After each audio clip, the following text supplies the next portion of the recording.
আসসালামু আলাইকুম। সংবাদে আপনাদের সবাইকে স্বাগত জানাচ্ছি। আমি ফিরোজ তোহা। শুরুতেই আরবে কেবলস সংবাদ শিরোনাম জানিয়ে দেব এই মুহূর্তে হাতে পাওয়া সর্বশেষ গুরুত্বপূর্ণ আপডেট বাংলা সংবাদ। শুরুতেই থাকছে শেখ হাসিনার বান্ধবীরা বিভিন্ন মন্ত্রণালয়ের দায়িত্বে বসে আছে। শান্তিতে নোবেল বিজয়ী অধ্যাপক ডক্টর মোহাম্মদ ইউনূসের নেতৃত্বাধীন অন্তর্বর্তীকালীন সরকারকে রাজনৈতিকভাবে হেয় প্রতিপন্ন করার চক্রান্ত চলছে বলে মন্তব্য করেছেন বিএনপি চেয়ারপারসনের উপদেষ্টা জয়নুল আবেদিন ফারুক। তিনি বলেন, এখনও শেখ হাসিনার বান্ধবীরা বিভিন্ন মন্ত্রণালয়ে দায়িত্ব নিয়ে বসে আছে। গুলি করার লোক, বিএনপির অফিস ভাঙার লোক মেহেদী হারুন বিপ্লব, ওরা কোথায়? এবারে জানাবো, বাংলাদেশে বন্যাদুর্গত মানুষের জন্য $40 লাখ সহায়তার বরাদ্দ করেছে জাতিসংঘ। বুধবার জাতিসংঘের মহাসচিব অ্যান্তোনিও গুতেরেসের মুখপাত্রের কার্যালয়ে অনুষ্ঠিত নিয়মিত প্রেস ব্রিফিংয়ের আগে পাঠ করা এক বিবৃতিতে এ তথ্য জানানো হয়েছে। জানাবো, সীমান্ত নিয়ে বাংলাদেশ ভারত দ্বিপাক্ষীয় সম্মেলন অক্টোবরে। বর্ডার গার্ড বাংলাদেশ ও ভারতের বর্ডার সিকিউরিটি ফোর্সের মধ্যে 55তম সীমান্ত সম্মেলনের আনুষ্ঠানিক বৈঠক হতে পারে অক্টোবরে। দ্বিপাক্ষীয় এই সম্মেলনে অংশ নিতে আগামী অক্টোবরে ভারতে যেতে পারে বাংলাদেশের একটি উচ্চপদস্থ প্রতিনিধি দল। এদিকে নির্দলীয় তত্ত্বাবধায়ক সরকারের অধীনে নির্বাচনের পরামর্শ দিয়ে পদত্যাগ করলেন কাজী হাবিবুল আউয়াল। প্রধান নির্বাচন কমিশনার সিএসি কাজী হাবিবুল আউয়ালের নেতৃত্বাধীন নির্বাচন কমিশন আজ বৃহস্পতিবার পদত্যাগ করেছে। পদত্যাগ ঘোষণার আগে বিদায়ী ব্রিফিংয়ে এবং ভবিষ্যতে প্রতিটি নির্বাচন নির্দলীয় তত্ত্বাবধায়ক সরকারের অধীনে অনুষ্ঠানের পরামর্শ দিয়েছেন সিএসি কাজী হাবিবুল আউয়াল। জানিয়ে দেব, ডক্টর ইউনূসের নেতৃত্বাধীন অন্তর্বর্তী সরকারকে সমর্থন 198 বিশ্ব নেতার। অধ্যাপক ডক্টর মোহাম্মদ ইউনূসের নেতৃত্বাধীন বাংলাদেশের অন্তর্বর্তী সরকারের প্রতি দৃঢ় সমর্থন জানিয়েছে 198 বিশ্ব নেতা। তাদের মধ্যে সাবেক মার্কিন প্রেসিডেন্ট বারাক ওবামা সহ 92 জন নোবেল বিজয়ী রয়েছেন। এবং সর্বশেষ জানাবো আন্তর্জাতিক সংবাদ। হানিয়া হত্যাকাণ্ডে ইরানের প্রতিক্রিয়া হবে আশ্চর্যজনক। হামাস প্রধান ইসমাইল হানিয়ার হত্যার জবাব কবে কখন দেবে ইরান, এ নিয়ে জল্পনা রয়েছে মধ্যপ্রাচ্যের রাজনীতিতে। বিভিন্ন উত্তেজনাপূর্ণ হুমকির মধ্যে মাস পেরিয়ে গেছে, তবে এখনও বদলা নেয়নি ইরান। তবে ইসলামী বিপ্লবী গার্ডের কুদস ফোর্সের operations deputy commander brigadier general Mohsen Chizari বলেছেন, ইরান নির্দিষ্ট সময় হানিয়া হত্যার জবাব দেবে, এজন্য তারা ব্যতিক্রমী এবং আশ্চর্যজনক পদক্ষেপ নেবে। এতক্ষণ শিরোনাম শুনছিলেন, এবার বিস্তারিত। প্রিয় দর্শক, আপনি যদি এই চ্যানেলে নতুন হয়ে থাকেন, ভিডিওটি দেখতে দেখতে চ্যানেলটি সাবস্ক্রাইব করে আমাদের সঙ্গে থাকুন। আর এই ভিডিও সম্পর্কে আপনি আপনার মূল্যবান মতামতটি কমেন্ট বক্সে জানিয়ে দিন। আর হ্যাঁ প্রিয় দর্শক, জানিয়ে দিন ভিডিওটি কোথা থেকে দেখছেন। শেখ হাসিনার বান্ধবীরা বিভিন্ন মন্ত্রণালয়ের দায়িত্বে বসে আছে।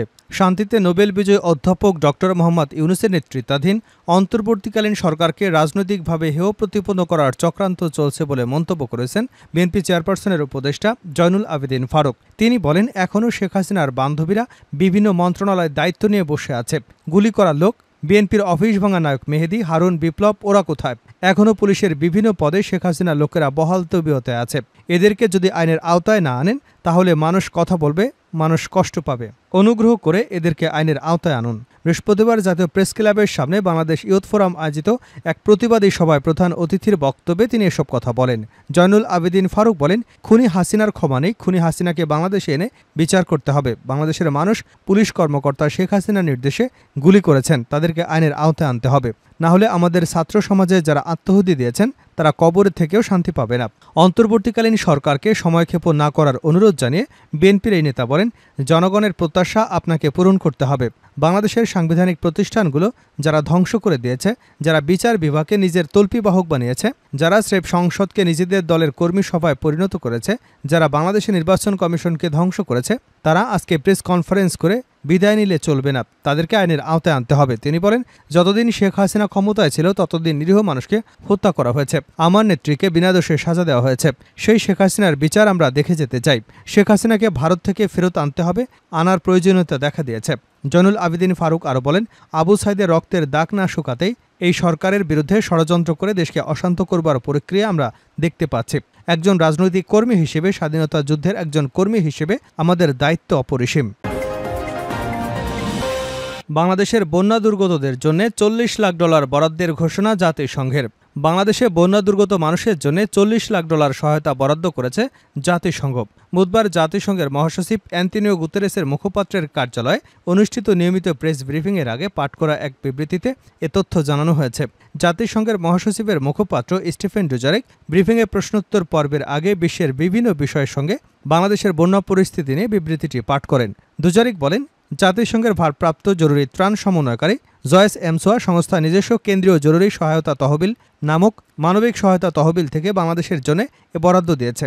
গত মাসের শেষ থেকে বাংলাদেশে বন্যায় ক্ষতিগ্রস্ত প্রায় 60 লাখ মানুষকে সহায়তার জন্য এই অর্থ খরচ করা হবে। ব্রিফিংয়ে বাংলাদেশের সাম্প্রতিক বন্যা পরিস্থিতি তুলে ধরে ডুজারিক বলেন, বন্যায় 3400-এর বেশি আশ্রয়কেন্দ্রে প্রায় 5 লাখ মানুষ আশ্রয় নেবার কথা জানা গেছে। বন্যার কারণে 7000-এরও বেশি স্কুল কলেজ বন্ধ হয়ে গেছে। এতে প্রায় 17 লাখ স্কুল শিক্ষার্থী ক্ষতিগ্রস্ত হয়েছে। বন্যার কারণে পশু এবং মৎস্য সম্পদ খাতে $15.60 কোটি ক্ষতি হয়েছে।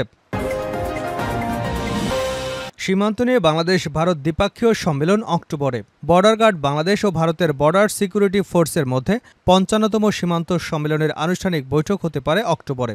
দ্বিপাক্ষীয় এই সম্মেলনে অংশ নিতে আগামী অক্টোবরে ভারতে যেতে পারে বাংলাদেশের একটি উচ্চপদস্থ প্রতিনিধি দল। বিজিবি এবং বিএসএফ প্রধানদের মধ্যে 55তম বৈঠক হবে এটি। বৃহস্পতিবার ভারতীয় সংবাদ সংস্থা পিটিআইয়ের বরাতে খবর জানিয়েছে টাইমস অফ ইন্ডিয়া। একটি সূত্র পিটিআইকে জানিয়েছে, সম্মেলনের জন্য ভারতের পক্ষ থেকে বাংলাদেশকে 2টি তারিখ প্রস্তাব করা হয়েছিল, একটি সেপ্টেম্বরের শেষের দিকে আর একটি অক্টোবরে। এর মধ্যে বাংলাদেশের সংশ্লিষ্ট কর্তৃপক্ষ অক্টোবরে প্রতিনিধি পাঠানোর ব্যাপারে ইঙ্গিত দিয়েছে। তবে অক্টোবরে এই সম্মেলন হতে পারে কিনা তা নিশ্চিত করতে পারেনি কোনো পক্ষই। প্রতিবেদনে বলা হয়েছে, চলতি বছরের মার্চে সর্বশেষ বৈঠকটি হয়েছিল ঢাকায়। ওই বৈঠকে বাংলাদেশ ভারতের 4000 কিলোমিটার বিস্তৃত সীমান্তের 92টি ঝুঁকিপূর্ণ স্থানে এক সারির বেড়া তৈরিতে বাংলাদেশের সম্মতি আদায় করে নিয়েছিলেন বিএসএফের মহাপরিচালক নীতিন আগারওয়াল। তবে দীর্ঘদিন ধরে ক্ষমতায় থাকা ভারতের পরীক্ষিত মিত্র শেখ হাসিনার সরকারের পতন হওয়ায় পরিস্থিতি আগের মতো নেই। এর মধ্যে সম্প্রতি 5 ভারতীয় অনুপ্রবেশকারীকে ফেরত দিতে অস্বীকৃতি জানায় বিজেপি। বলা যায়, হাসিনার পতনের পর এটি হতে চলেছে দুদেশের মধ্যে শীর্ষ পর্যায়ের প্রথম কোনো বৈঠক। সীমান্ত সম্মেলনে সাধারণ সীমান্ত হত্যা, অবৈধ অনুপ্রবেশ, মাদক, অস্ত্র, গোলাবারুদ এবং অন্যান্য চোরাচালান রোধসহ বিভিন্ন আন্তঃসীমান্ত অপরাধ দমন, আন্তর্জাতিক সীমান্তের 150 গজের মধ্যে বিভিন্ন উন্নয়নমূলক কর্মকাণ্ড, সীমান্ত নদীর তীর সংরক্ষণ, সমন্বিত সীমান্ত ব্যবস্থাপনা পরিকল্পনা বাস্তবায়নে যৌথ উদ্যোগ গ্রহণ সহ বিভিন্ন বিষয়ে আলোচনা হয়। নির্দলীয় তত্ত্বাবধায়ক সরকারের অধীনে নির্বাচনের পরামর্শ দিয়ে পদত্যাগ করলেন সাবেক সিইসি কাজী হাবিবুল আউয়াল। প্রধান নির্বাচন কমিশনার কাজী হাবিবুল আউয়ালের নেতৃত্বাধীন নির্বাচন কমিশন আজ বৃহস্পতিবার পদত্যাগ করেছে। পদত্যাগ ঘোষণার আগে বিদায় ব্রিফিংয়ে ভবিষ্যতের প্রতিটি সাধারণ নির্বাচন নির্দলীয় তত্ত্বাবধায়ক সরকারের অধীনে অনুষ্ঠানের পরামর্শ দিয়েছেন হাবিবুল আউয়াল। তার আরও পরামর্শ, এ নির্বাচনে ভোট গ্রহণ অনুষ্ঠিত হতে হবে বিরতি দিয়ে। হাবিবুল আউয়াল ব্রিফিংয়ে পড়া লিখিত ভাষণে শব্দ সংখ্যা ছিল 7 শতাধিক। লিখিত ভাষণের শেষে নিজের অভিজ্ঞতার নিরিখে তিনি কিছু প্রস্তাবনা দেন। হাবিবুল আউয়াল বলেন, বর্তমান ও অতীত থেকে আহরিত অভিজ্ঞতা, জ্ঞান এবং উপলব্ধি থেকে ভবিষ্যতের জন্য কিছু প্রস্তাবনা সরকারের সদয় বিবেচনার জন্য রেখে যাওয়ার কর্তব্য মনে করছে। বাংলাদেশের জনগোষ্ঠীর সমরূপতার কারণে সংখ্যানুপাতিক প্রতিনিধিত্বমূলক অর্থাৎ দলীয় ভিত্তিক নির্বাচনের জন্য বাংলাদেশের আদর্শ ক্ষেত্র হতে পারে। সেই সঙ্গে নির্বাচন 4 বা 8 পর্বে, প্রতিটি পর্বের মাঝে 3 থেকে 5 দিনের বিরতি রেখে অনুষ্ঠান করা ব্যবস্থাপনার দিকে সহজ এবং সহায়ক হতে পারে। আমাদের প্রবৃত্ত অনলাইন নমিনেশন দাখিল অব্যাহত রেখে নির্বাচনী প্রক্রিয়ায় প্রযুক্তির ব্যবহার অপটিমাইজ করতে পারলে উত্তম হবে। প্রতিটি সাধারণ নির্বাচন নির্দলীয় তত্ত্বাবধায়ক সরকারের অধীনে অনুষ্ঠিত হলে উদ্দেশ্য অর্জন আরও সুনিশ্চিত হতে পারে। ভাষণে দেশের প্রতিটি নির্বাচনের ইতিহাস তুলে ধরে হাবিবুল আউয়াল বলেন, দেশের প্রথম সাংবিধানিক সাধারণ নির্বাচন 1973 সালে অনুষ্ঠিত হয়েছিল। সেই নির্বাচনেও বিতর্ক ছিল। 1987 সালে সাধারণ নির্বাচন সামরিক শাসনামলে হয়েছিল। ফলাফল নিয়ে বিতর্ক ছিল। 1991 সালে নির্বাচন রাজনৈতিক রূপরেখার ভিত্তিতে তত্ত্বাবধায়ক সরকারের অধীনে হয়েছিল। 1996 এবং 2001 সালের নির্বাচন সাংবিধানিক নির্দলীয় তত্ত্বাবধায়ক সরকারের অধীনে সূক্ষ্ম এবং স্থূল কারচুপির সীমিত সমালোচনা সত্ত্বেও সার্বিকভাবে গ্রহণযোগ্য হয়েছিল। তিনি আরও বলেন, 2008 সালের নির্বাচনে সেনা সমর্থিত নির্দলীয় তত্ত্বাবধায়ক সরকারের অধীনে অনুষ্ঠিত হয়েছে। সে নির্বাচনে বিএনপির সংসদে মাত্র 27 এবং আওয়ামী লীগ 230টি আসন পেয়েছিল। নির্বাচন বিতর্কের ঊর্ধ্বে ছিল না। নিরাপদ প্রস্থান বিষয়ে বিএনপি এবং আওয়ামী লীগের সঙ্গে সেনা সমর্থিত অসামরিক তত্ত্বাবধায়ক সরকার দর কষাকষির বিষয়টি প্রকাশ্য ছিল। সেই প্রশ্ন বিএনপি এবং আওয়ামী লীগের অবস্থান গোপন ছিল না। 2014, 2018 এবং 2024 সালের নির্বাচন সংবিধান মতে দলীয় সরকারের অধীনে হয়েছে। 2024 সালের 7 জানুয়ারি দ্বাদশ জাতীয় সংসদ নির্বাচন হয়েছে বর্তমান কমিশনের অধীন। 44টি নিবন্ধিত দল তাদের 28টি দল নির্বাচনে অংশগ্রহণ করলেও প্রধান বিরোধী দল বিএনপি এবং সমমনা দলগুলো সেই নির্বাচন প্রত্যাখ্যান করে। নির্বাচন অন্তর্ভুক্তিমূলক হয়নি। কমিশন বিএনপি সহ সমমনা দলগুলোকে নির্বাচনে অংশগ্রহণের জন্য একাধিকবার আহ্বান করা সত্ত্বেও তারা নির্বাচনে অংশগ্রহণ করেনি। নির্বাচন অংশগ্রহণ করা না করার বিষয়টি দলের নিজস্ব সিদ্ধান্তের বিষয়। শেষ করছে আন্তর্জাতিক সংবাদ দিয়ে। হানিয়া হত্যাকাণ্ডে ইরানের প্রতিক্রিয়া হবে আশ্চর্যজনক। হামাস প্রধান ইসমাইল হানিয়া হত্যার জবাব কবে হবে, কখন দেবে ইরান, এ নিয়ে জল্পনা রয়েছে মধ্যপ্রাচ্যের রাজনীতিতে। বিভিন্ন উত্তেজনাপূর্ণ হুমকির মধ্যে মাস পেরিয়ে গেছে, তবে এখনও বদলা নেয়নি ইরান। তবে ইসলামী বিপ্লবী গার্ডের কুদস ফোর্সের operations deputy commander brigadier general Mohsen Chizari বলেছেন, ইরান নির্দিষ্ট সময়ে হানিয়া হত্যার জবাব দেবে। এজন্য তারা ব্যতিক্রমী এবং আশ্চর্যজনক পদক্ষেপ নেবে। বুধবার রাষ্ট্রীয় বাহিনীর সঙ্গে যুক্ত একটি সংবাদ মাধ্যমের সাথে সাক্ষাৎকারে এ মন্তব্য করেন তিনি।